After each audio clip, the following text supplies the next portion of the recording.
Dear students, मैं आपको संचयन का पार्ट पहला आपका हरिहर काका उसका सारांश बता रही हूँ। ये आपने पहले एक बार पढ़ चुके हैं, लेकिन एक बार उसका सारांश फिर से ध्यान से सुनिए। हरिहर काका कथाकार मैथिली शरण द्वारा रचित एक बहुत ही मार्मिक कथा है। इसमें जमीन जायदाद के बारे में बताया गया है कि आदमी अपनों से भी पराया हो जाता है। किसकी वजह से? जमीन जायदाद की वजह से, पैसों की वजह से। उसे किस प्रकार समाज में कष्ट उठाने पड़ते हैं, इस कथा का मेन उद्देश्य वही है कि किस प्रकार से हरिहर काका को तकलीफ़ें सहन करनी पड़ी, उनके साथ क्या क्या हुआ। सिर्फ उनकी जायदाद की वजह से सारे रिश्ते पराये हो गए थे। लेखक ने पूरा उसी के बारे में इसमें बताया है। अब यहाँ पर बताया है कि कथाकार यानी लेखक का घर हरिहर काका के पड़ोस में होने के कारण उनका आपस में काफ़ी नज़दीकी संबंध था। काका ने कथाकार को बचपन से ही बहुत प्यार किया। काका ने अपनी कोई भी संतान न होने की वजह से भी कथाकार को यानी लेखक को बहुत प्यार करते थे वो, और उनके साथ हमेशा खेला करते थे। काका कथाकार को अपने मन की सभी बातें बताया करते थे, यानी हरिहर काका लेखक को अपने मन की सभी बातें बताया करते थे।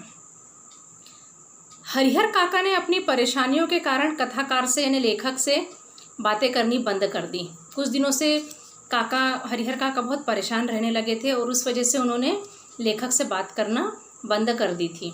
वे मौन हो गए थे, चुप हो गए थे, किसी से कुछ नहीं कहते थे, क्योंकि अंदर ही अंदर उनकी परेशानियां, उनके दुख बढ़ते जा रहे थे। कोई भी बात नहीं करते थे वो किसी से।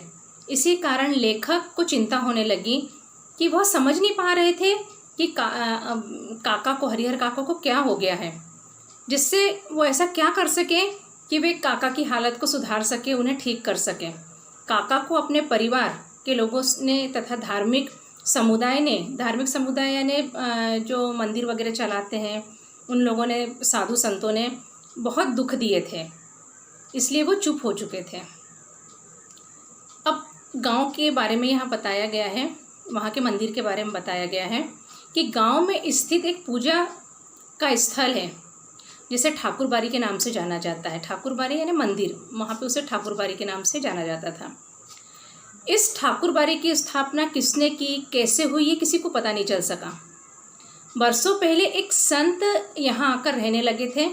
धीरे धीरे लोगों ने उन्हें चंदा इकट्ठा करके मंदिर बनवा दिया। समय के साथ आबादी बढ़ती गई और मंदिर का विस्तार रूप हो गया, यानी मंदिर बड़ा रूप लेने लगा और वो बड़ा हो गया। अब गांव में ठाकुरबाड़ी का बड़ा महत्व होने लगा, बहुत महत्व माना जाने लगा। लोग कोई भी काम शुरू करने से पहले यहाँ मनोती यानी मन्नत वगैरह मांगने लगे। लोगों का ठाकुरबाड़ी पर अटूट विश्वास था, उनकी काफ़ी श्रद्धा थी। उनका मानना था कि यहाँ पर यदि कोई भी मन्नत मांगी जाए, कोई भी मुराद मांगी जाए, तो वो अवश्य पूरी होती है। ठाकुरबाड़ी के नाम काफ़ी ज़मीन है। इसका संचालन एक धार्मिक समिति द्वारा किया जाता है।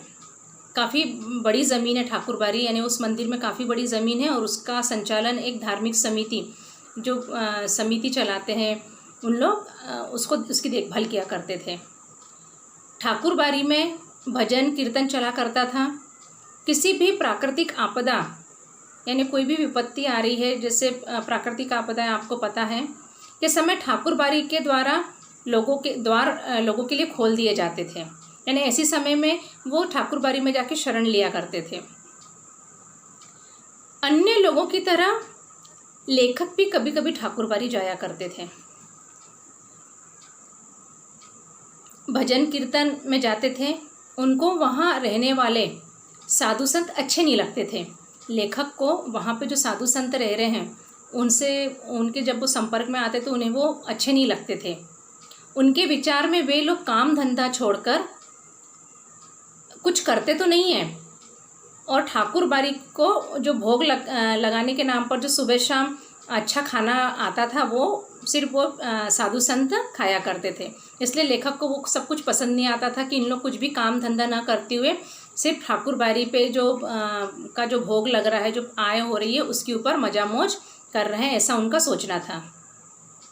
वे लोग दिन भर लोगों को बातों से ही बेवकूफ़ बनाया करते थे। कौन? साधु संत। ऐसा भी लेखक का सोचना था कि वहाँ के साधु संत लोगों को सिर्फ धर्म के नाम पर मीठी बातें बता के, कुछ ऐसी अलग अलग बातें बताकर बेवकूफ़ बनाते हैं। गांव में अब देखो, मंदिर के बारे में बता दिया है, ठाकुर बाड़ी के बारे में बता दिया है। अब हरिहर काका के परिवार के बारे में जानकारी सुनिए। गांव में हरिहर काका का परिवार है। वे 4 भाई हैं। हरिहर काका 4 भाई हैं। हरिहर काका को छोड़कर सभी का भरा पूरा परिवार है। हरिहर काका को छोड़कर 3 भाइयों का भरा पूरा परिवार है। हरिहर काका की 2 बार शादियां हुई और दोनों बार उनकी बीवी मर गई, स्वर्गवासी हो गई, और उनके एक भी बच्चे नहीं थे। काका की अपनी कोई औलाद नहीं थी। वे अपने भाइयों के साथ ही रहते थे। उनके परिवार के पास 60 बीघा ज़मीन थी। चारों, कितनी ज़मीन है? 60 बीघा ज़मीन। और चारों भाइयों के नाम पर 15-15 बीघा ज़मीन सभी को हिस्से के तौर पर मिली थी। अब हरिहर काका के पास 15 बीघे ज़मीन है। इस ज़मीन पर उनके भाई नज़र जमाए बैठे थे, क्योंकि हरिहर काका की अपनी कोई औलाद नहीं, संतान नहीं है। तो उनके मन में ये था कि हरिहर काका आज नहीं तो कल उनकी जो भी जायदाद है वो उनके भाइयों को ही देने वाले हैं, इसलिए वो सभी उनके ऊपर नज़र टिकाए बैठे थे। शुरू में तो हरिहर काका की सेवा की जाती थी। क्यों सेवा की जा रही है? क्योंकि उनके पास 15 बीघे ज़मीन है। इस वजह से घर परिवार के लोग सभी उनकी बड़ी सेवा करते थे। मगर धीरे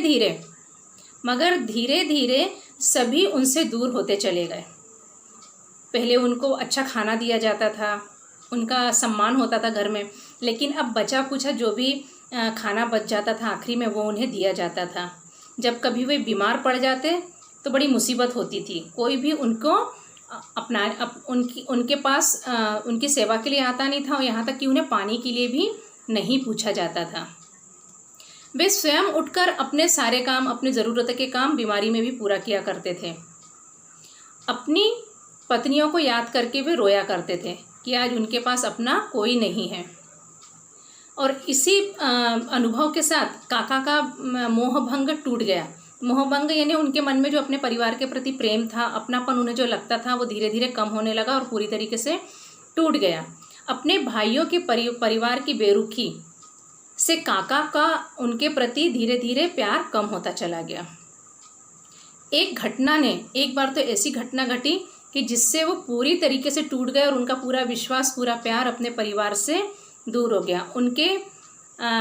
एक दिन उनके भतीजे का, भाई का बेटा, भतीजे का दोस्त शहर से उनके घर पे आया।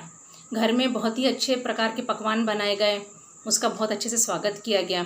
हरिहर काका बड़े खुश थे कि आज उन्हें भी कुछ अच्छा खाने को मिलेगा, लेकिन सबने खाना खा लिया और आखिरी में हरिहर काका को रूखा सूखा खाना, वही अचार रोटी दे दी गई, जिसे देखकर हरिहर काका को बहुत ठेस पहुंची, बहुत दुख हुआ और उन्हें अपने परिवार के प्रति जो बचा कुचा थोड़ा सा भी प्यार मन में था वो उस दिन पूरी तरीके से चला गया। अब यहाँ पर एक हिस्सा समाप्त होता है कि हरिहर काका के परिवार में क्या हुआ, उनके प्रति किस तरह से उन्होंने बेरुखी दिखाई, तो हरिहर काका का प्रेम उनके प्रति कम हो गया। अब इसी तरह दूसरे भाग में मैं आपको बताती हूँ कि किस तरह से महंत लोगों ने भी हरिहर काका को संपत्ति के लिए इस्तेमाल किया। अभी आप पहले इतना पुस्तक में अच्छे तरीके से पढ़ लीजिए, मैं दूसरा भाग आपको उसका बाद में बताती हूँ।